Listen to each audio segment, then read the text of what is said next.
Bloomberg Audio Studios. Podcasts, radio, news. This is the Bloomberg Surveillance Podcast. I'm Tom Keene, along with Paul Sweeney. Join us each day for insight from the best in economics, finance, investment, and international relations. You can also watch the show live on YouTube. Visit the Bloomberg Podcast channel on YouTube to see the show weekday mornings from 7 to 10 a.m. Eastern from our global headquarters in New York City. Subscribe to the podcast on Apple, Spotify, or anywhere else you listen, and always on Bloomberg Radio, the Bloomberg Terminal, and the Bloomberg Business app. Joining Catherine Greifeld in Paris is Julian Emanuel. This is exciting. You're going over to Paris. Never been. You've never been? I've never been. My word, it's fabulous. And it's even more so now because we've all observed how successful the Olympics are. Like you're coming in 14, 15 days later, which is cool. That's okay. Water polo's waiting for us. I've watched a little of this water. I mean, are you a fan of water polo? Is it in the river? No, it's not in the river. Okay. But it's in a deep pool, and it's astonishing to watch the athleticism and their ability to tread water for, 30, 40 minutes? Unbelievable stamina. I mean, really one of the most intense stamina sports there are. Do you have lots of preparation YouTube-y, watching, where to eat and all that? No, but I'm going to bring a float. For there watching the game in the water. That's good. Okay. Les Frenchies is wonderful out on YouTube. LES, that's the. Yeah, sure. Nailed that. Nailed it. Frenchies, they're really quite good out there. Julian Emanuel in the stock market. Is the bull market dead? No, not at all. And we've talked about this over the years. Once in a while, every few years, you get a really, really strong signal from the options market. And on Monday morning, before the opening, there was abject panic. And if you look at the last 40 years, every time you buy abject panic, a year later, you've made money. I got to ask David, Go ahead, excuse please, me for interrupting. What does abject panic look like at EvercoreISI with Ed Hyman with a black marker in his hand? What does abject panic look like at Fortress Hyman? Well, we know it looked like VIX hitting 65, but there was a very frank and open debate about whether the Fed was behind the curve and what should they do. And the consensus is that this too shall pass, and the Fed's going to cut in September. And lo and behold, if the Fed actually cuts in September and the recession, which there's still lots of elements of weakness out there forming, and we know that, if the recession holds off until 2025, we certainly think we have further to go in the rally. Julian, you've written a wonderful note encouraging us to exercise calm at moments like this. How do we do that? What's giving you optimism that this too shall pass? Well, I think this is, again, one of these very strange times where if you think about the Bank of Japan, their timing was absolutely off. Terrible. In hiking rates. And the way I think about this, and it really actually makes sense allegorically, is when the Fed first hiked rates in December of 2015, and it was, oops, I did it again. They didn't hike for another year. You actually set off a freeze in the credit markets that was happening anyway because of energy. And then you had an incredibly strong year in 2016. And that's how we see the table setting up. It's pick away at the names and the themes that you like. What do you say to those who are more pessimistic, shall we say, when they look at earnings from, say, these big tech companies, AI specialists in particular, and worry that the promise of this isn't meeting reality, at least not yet? Well, look, adoption of AI on the corporate level is slower than we would have expected. But the way we think about it is and Tom, I know you'll remember this because I was there as well, but in the early 90s, you brought your own personal computer to work because corporate America hadn't adopted personal computers yet. Yep. And then all of a sudden they did. That's what's going to happen here. John Author's talking to me about this earlier this week, Tom, saying... This is on the Big Take. It is on the Big Take. Did you see how, you see side? Do you see how Gura gets a Big Take plug-in That every was like a shameless minutes? plug alley-oop that we Continue, did. Please. But making the point that you look at how adoption of the internet went, and that took many years before it became a thing, and all the while you saw these companies kind of fall into the ways. I digress. Go ahead. ahead. No, it's like poetry there for a moment. What you don't know, folks, is Julian Emanuel has the must-read morning note in the equity markets where in one single paragraph, he parses out revenue and earnings dynamics. If you get Ed Hyman's economy, don't you get a lower nominal GDP? And do you model out revenue coming in, revenue growth? It is likely to be slower than it has been, but anything that's, call it, north of 2.5% to 3%, is going to be because just fine in this environment. Will adapt. And what's interesting is, and remember, we have been, as a society, been waiting for this recession for 2 years for the most part. And I would suggest to you that part of the reason that margins have stayed as elevated as they've been is because corporate America has been waiting as well and has already begun the process of adaptation. And so for us, even if we do get a downturn, it is likely to be mild. It will certainly have an effect on the stock market. I mean, you and Ed have absolutely nailed what we see within Atlanta GDP now, which is quarter to quarter to quarter to quarter. We underestimate a solid American economy. Do we still see solid relative to the gloom of recession? We do, and importantly, and again, this, Ed has been at the forefront of the inflation decline call for 2 years now. And lo and behold, after some bumps at mid-year, we're seeing that we're back on the path for the likelihood of inflation. And think about it, what we saw in terms of financial conditions the last couple of weeks is inflation going to go higher or lower in response to those kinds of conditions? I would suggest the answer is lower. In the tornado of this week, Michael Gapin from Bank of America came out with a note kind of categorizing the 9 times in recent history we have had these intermeeting cuts. And he, it's the 9/11, it's what happened with COVID, et cetera, and he comes to the conclusion we're nowhere near that level of crisis yet. I'd love for you just to comment on this in context. Again, it's been a whirlwind week, big ups, big downs. Put that into sort of a broader historical context, that level of panic or sense of crisis that maybe some investors had over the course of the week. No, and look, again, when you have volatility, and it wasn't just the equity markets, and it was, Japan's equity market was down 10%. FX went crazy, interest rates went crazy. That kind of, sort of cumulative within the context of thinking about all the events in July that transpired politically, if nothing else, such that we got to a point where earlier this week, everything we were thinking about, virtually everything, was called into question. But you put it all together, and I think, the reason the market responded so positively to the weekly jobless claims, the most on-the-ground statistic, is because the recession is not in sight. And frankly, what this does is what it typically does when conditions get this tight. We all know the Bloomberg Financial Conditions Index, is it resets that wall of worry. And that's very important for bull markets to be feeding on.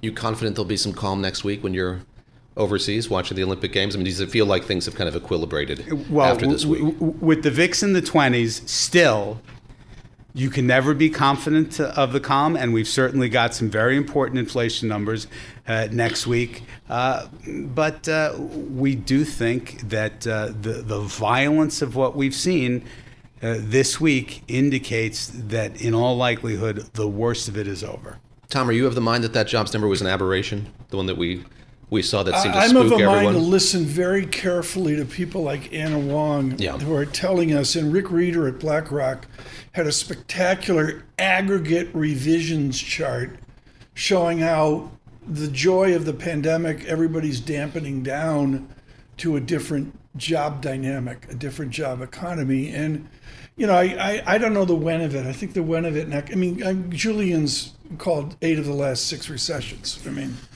He's like the pro. It went. Can I give you one YouTube video besides Bloomberg surveillance? Of course.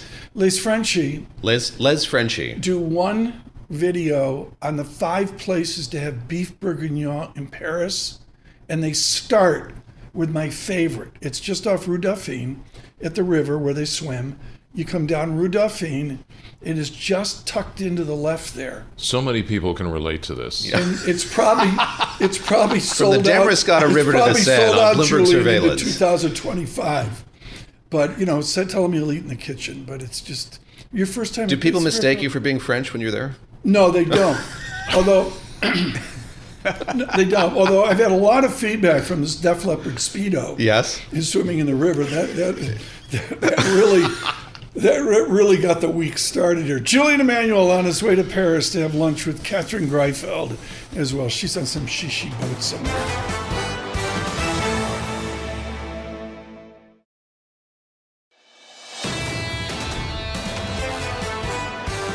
We're going to start an important conversation here. David Gura with encyclopedic knowledge of the American political system. Both. And it starts strong. David Gura with Zach Cohen.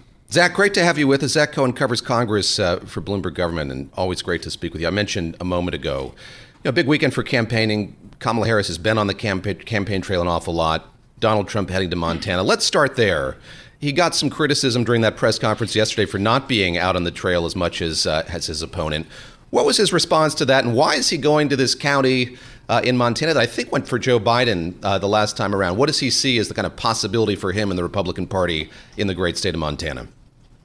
Well, Montana certainly isn't competitive at a presidential election level, but it's hosting a really key Senate race. He's actually going to be campaigning with the Republican nominee for Senate there, Tim Sheehy, a former government contractor and firefighter. That race could determine control of the Senate. He's running against Senator Jon Tester, chairman of the Veterans Affairs Committee, one of the most vulnerable incumbents up for re-election this cycle, actually. In fact, the polling at this point shows Sheehy leading Tester and in a narrowly divided Senate, where it's essentially already going to be 50-50 with the loss of the West Virginia Senate race. With Joe Manchin's retirement, Montana could tip the scales and give Republicans an outright majority regardless of who wins the White House. And so, Trump obviously had, there's no love lost between Trump and Tester. There's a long history there, but certainly Montana is an opportunity to not just, appeal to a base crowd in a place like Montana, but also a place to try to build a governing majority, in which, of course, you need the Congress in order to do that. How does a guy like Jon Tester, Senator Jon Tester, view Kamala Harris's pick to be her running mate? How does he see Tim Walz, and what does that mean for the calculus in his home state, having Walz on the ticket?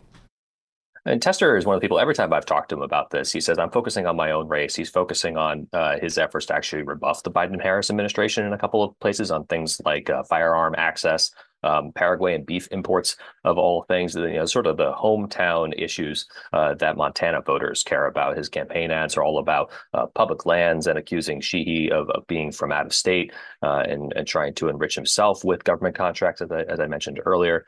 And so that's the path to victory for Tester, somebody who has a long record in the state of being a Montanan and trying to avoid the top of the ticket. I'd be shocked if he even shows up in Chicago for the Paraguayan beef exports. I was going to say, you two guys get going. I feel like I'm on a cable TV program. Paraguayan beef exports? You two would bring a bar conversation.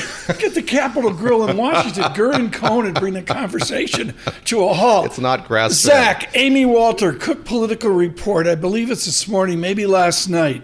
Arizona, Georgia, and Nevada moved from lean Republican to toss-up. That's really where we are into the Sunday talk shows. All of a sudden, it's a toss-up election.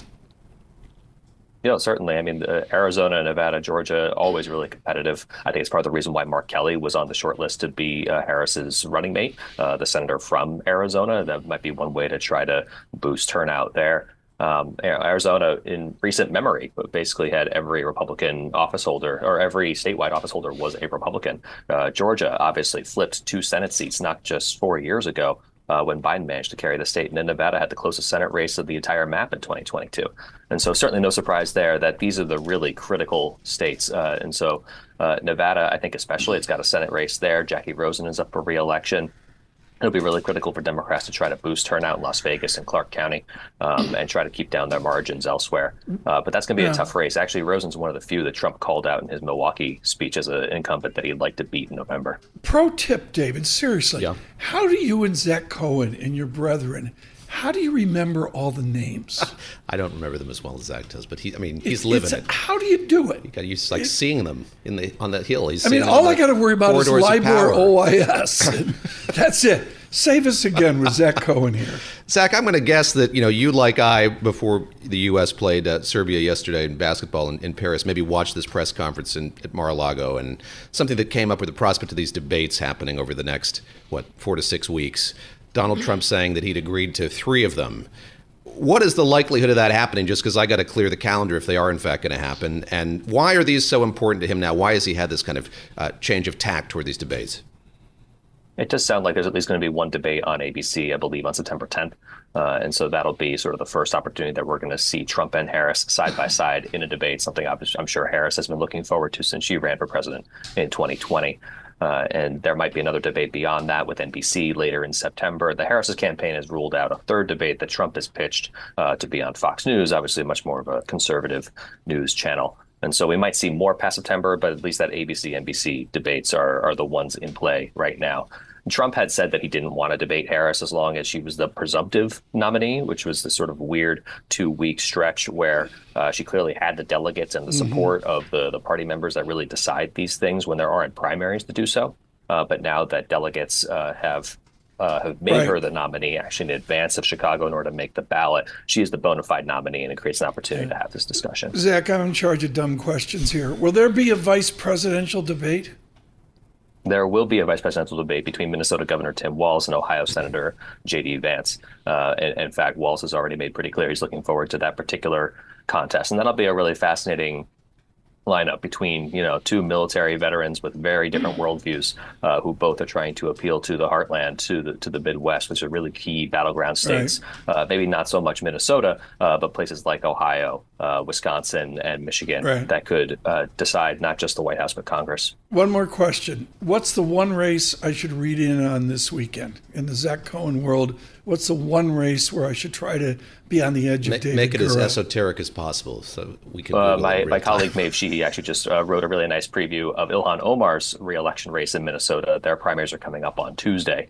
Omar, obviously a member of the Squad, very progressive, very critical of Israel. This primary will be the next test of whether, after the fall of Jamal Bowman in New York, Cori Bush in Missouri, whether supporters of Israel are able to oust some of their most vocal critics in Congress. Zach Cohen, thank you so much. Hugely beneficial. Really, really appreciate it.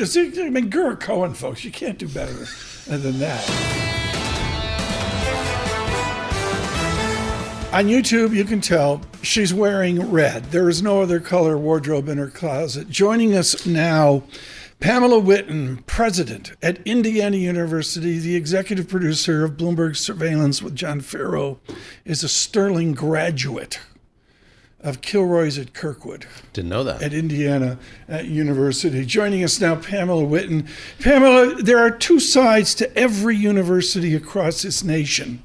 And for you, it's Hoosier hysteria on October 18th to get back to the cadence of a campus, the academics, your world-class theater department, all the engineering you're doing, and also what occurred on Dunn Meadow last year and the huge battle you had with faculty over a rhetorical moment. Is Indiana University calmer as you go into the fall term? Well, good morning. Good morning. Thanks so much for the chance to talk about Hoosier Nation at IU. Like all universities, we across the U.S., we've all experienced the opportunities and the challenges of everybody expressing themselves in ways that are important to do to respect the opportunity for free speech. And at IU, that's a value we have. It's a value we'll continue to have. But we also recognize that we've got to do that balanced with making sure everybody is safe and that university operations are not disrupted. So we did some really good collaborative work over the summer across our campuses with all constituents. And our Board of Trustees just passed a pretty thorough policy for us just within the last few weeks that frankly makes it clear to everybody what the rules are moving forward. And so we think we're in good shape, and we're excited really about a wonderful upcoming fall semester. President Whitten, let me ask you about the thanklessness of being a university president. I note that there are a lot of openings at campuses across the country right now, and so many of them, including my alma mater, Cornell, have decided they're going to postpone that search for a couple of years, maybe till the dust settles, maybe until people think that these jobs have more appeal. Could you speak to that, just the way that this job has changed and the pressure that you and others in your position are under at this point? It is a different environment, a different atmosphere where you've got vociferous alumni, students speaking up. You have a lot of constituencies that you have to appeal to, and I wonder if you could just speak to the challenges of that and why, despite all of that, this is still a job that you so evidently love. Well, you're right. Higher education has changed a lot in the last couple of decades. I've been in higher ed since the 90s when I started my career as a good old college professor, and just love that time as well. But the world has changed, right? And so what we see and we face in terms of strong opinions and challenging ways things are communicated and the way, misinformation moves around social media, et cetera, I don't think we're that different than any other place, frankly, around the world as well. And it's always about the North Star, right? If you love the opportunity to shape and to set a vision for preparing students for just incredibly wonderful lives professionally and personally, then you want to be in higher education. If you love the opportunity to shape the direction of research and discovery that changes lives, you want to be in higher education. And from the perspective of IU, if you recognize, as the state's flagship institution, and I really believe in public higher ed personally as well, and the role the flagship plays in making sure your state, in our case, Indiana, is a better place to live, you want to be in public higher education. So it's about keeping your eye on the prize and recognizing that in the end, there are common outcomes that we really all want. You lead in your note with this disease that's out there that kids are just floating through. That's a phrase my mother used years ago. Now, you had a guy named Bullard who took a PhD at Indiana University, and he's at another school a bit north, I think. Can't remember what school James Bullard's at right now. But Pamela, the laureate Eleanor Ostrom, who I was honored to speak to the day she won the Nobel Prize, is about the rigor of Indiana economics. Tell us how you're bringing rigor to economics and how you're crowbarring undergraduates into, hey, it's not a party school, you're here to study. So first of all, I have to make sure that you are clear, because most people aren't, on the breadth of Indiana University. So we are actually Indiana University in Bloomington, 47,000 students. We're now IU Indianapolis Research University in Indy, another 25,000 students. 5 regional campuses, 2 sub-regional campuses. The biggest medical school in the country is at IU. Is Purdue, I have to interrupt, is Purdue a regional campus of Indiana University? Well, I think it probably wishes it. Okay. There we go. Continue on the rigor that you're demanding. And so we have different campuses with different missions and different types of students as well. And as our students come in, we really up the game for them in terms of expectations when they study. But also, we own a lot of that ourselves, and we recognize that you really have to be forward thinking in addressing how students need to learn moving forward. It can't just be the traditional old-fashioned way in the classroom.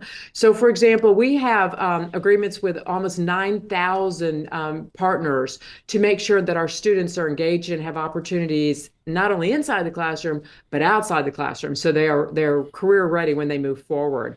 We just announced a new co-op program. You're probably familiar with the Kelley School of Business, truly a gem, one of the best in the country. If you come to Kelley in Indianapolis now, you can study in a co-op, which is an opportunity to work with business throughout our state and beyond, which is just amazing. So we are expecting them to come in ready, but we want to own making sure they have an amazing experience as well. Pamela Whitten, Indiana University, thank you so much for joining Bloomberg.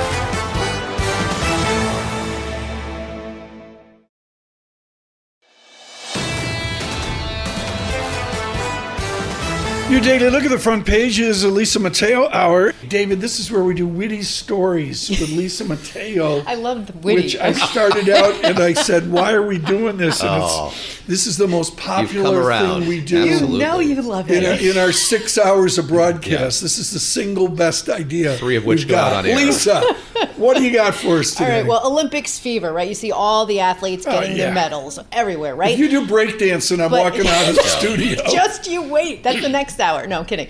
But the Olympics is doing something different. For the first time in Paris, they're actually giving medals to those Olympians that were beaten by competitors that were found to be doping. So these people have been waiting for years and for years. This happened yesterday. You had a handful of figure skaters from the U.S. and Japan. They were from the 2022 Beijing Winter Olympics. They're finally getting their medals because of that. That was happening. And then today you have 10 athletes being honored, medals as far back as the 2000 Summer Olympics. So this has been a big problem with the Summer Olympics, the doping scandals, and when these athletes can really start to get their medals. And it's starting to happen now. I saw this yesterday. Yeah. It was in the Trocadero Gardens, I think, in Paris, and very emotional. Yes, I mean, they've waited a long yes. time for it, and I think some people carried on with their lives. Are no longer retired, competing, yeah. retired, Right, now right. came back for it. But a beautifully done. I've enjoyed all the Olympics, Tom. I don't know about you, but I think Paris has done well. And what I've learned here, I think I've mentioned this, folks, is I'm loving watching it on YouTube. I'm just loving it. They dope me here. It's part of the thing they do. Kind of doping. And they found juniper berries, Yeah. cardamom, Oh yeah, and meadowsweet. all the botanicals. All the botanicals. Yeah. Where that's serious stuff. And there's a lot of this going on, Lisa, right? Oh, for years and for years it's been going on. So they're trying to crack down. They're hoping this kind of brings light to it. But there could be another Olympic sport coming up. You may like this one. It's competitive hobby horse riding. Hobby It's horse. coming to America. Okay. Stay with me Discuss. here because we have pictures to show on YouTube. So, but when you hop on the stick and you do the stick horse, okay? So it's coming to Michigan tomorrow. Reportedly the first look at time that. in the U.S. Here's some pictures of what it looks like. If you're tuning in on YouTube, please enjoy this. Yes. About 125 people are going to this Michigan competition. And these are adults. And these are adults, Yes. okay? 8-hour competition. You have dressage. It's this multi-step routine set to music, so they do all Dressage. this. Yes. Thank you. Yes. Dressage, thank you. Dressage, You would know this. Barrel racing when they move in this pattern around the cylinders, and then jumping over poles like you see the dogs do in the competitions. But these are like Okay. 3.5 feet high. Program note here. Yes. Speaking of Yes. dressage, we make jokes about it, but Catherine Greifeld is world She's there. class in for the dressage. real. Yeah. For the We make real. jokes, but unfortunately, she and Gus the horse are the real deal. Yes. And she was scheduled to be with us today. Do you know I've been to Paris 5 times, and I've yet to get on Alan Ducasse's boat in the River Seine. You And go down. she got It's on. like Audrey Hepburn and Cary Grant, and you have wine and overpriced champagne. Greifeld, as the we res? speak, let me get it out here. It's 2 p.m. 2 p.m. She's getting dressed right now in the Celine Louis Vuitton thing to go on the damn boat tonight that I've never been able to get on. So we'll have Catherine Greifeld on as we can, dressage champion, Dressage. I Dressage. love that. hobby horse. A hobby horse. It's not a joke, though. I mean, it's a real sport. They hire trainers, and some of them are getting serious injuries from it, too. It's very dangerous. Getting injuries Yes. from it. I would buy Breaking bones, you a tearing ticket on that muscles. boat if you try this, Tom. It'd be a I hell might of even a chip in for the flight. I would pay to see that. Next. Okay. This one's a doozy for my husband who is addicted to online shopping. Okay. An Amazon deal lets shoppers buy products on TikTok and Pinterest without having to leave the app. So it's making it easier for you to shop. It's this new partnership that they're doing. So you link your profile from TikTok and Pinterest to your Amazon account, and then you buy Wow. directly from the ads. It's a Wow. click, and that's all it is. Sort of like what It's making it Instagram was easier. doing, but even easier. Easier. Now, You- let's do this tangential, Lisa, to this week where we saw the collapse of the drugstores. To me, all the stuff you used to buy at the drugstores, you're now buying on Amazon. Am I wrong? You can buy anything on it. It's so funny It's like, because it you go seems so to it. easy already. I'm a little Yes. worried you take down any barrier to doing this. If I can just click the picture. Then Where are we in 5? Seriously, where are we in 5 years, folks? Is what I would say. I mean, you used to go to CVS, Duane Reade, Walgreens, whatever, and You don't. don't need to. you order Amazon. No, I know from my kids' bill. I get the bill all the time from Amazon. It's all these Worrisome things, for parents, and you can this get in whole the thing. pharmacy, and it's all on Like Amazon. when you run out of like the wax or stuff you put on a fiddle bowl, Yeah. you go to Amazon. Oh yeah, for the rosin. The rosin. Yeah, It's like right. a picture. Yeah, and it's there tomorrow. It might even be there today. I mean, you can get it so One quickly. day, whatever. Next, what do you got? Last one, Disney reportedly wants to spend at least $5 billion in the UK over the next 5 years to make movies, TV shows. So this is something new from the Financial Times. Yeah, they spoke to their European boss because you had Deadpool and Wolverine, right? Huge success so far. It's Superhero. That was filmed in UK's Pinewood Studios. Huh. So that's one of the things they use it to make a lot of their films. They've spent about $3.5 billion the past 5 years to make Game of things there. Thrones did a lot there. Did it? Okay, Yeah. it did a lot there. They have 4 films already being scheduled, finished to work there. Interesting. The Skywalker Saga movie series, that was filmed there too.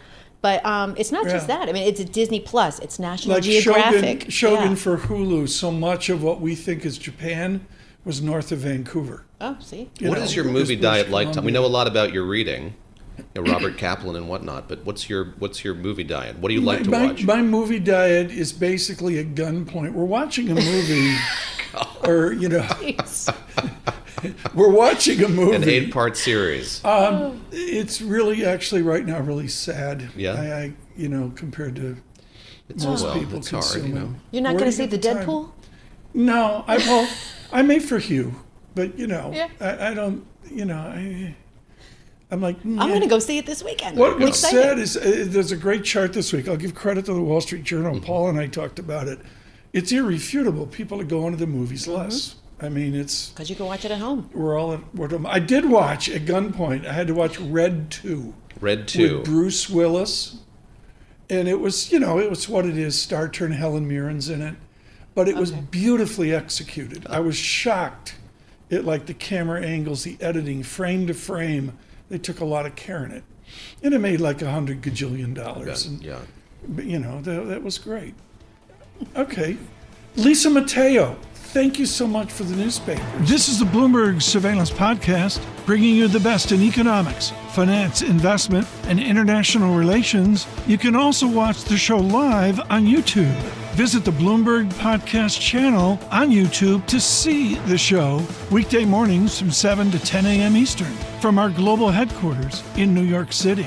Subscribe to the podcast on Apple, Spotify, or anywhere else you listen, and always on Bloomberg Radio, the Bloomberg Terminal, and the Bloomberg Business app.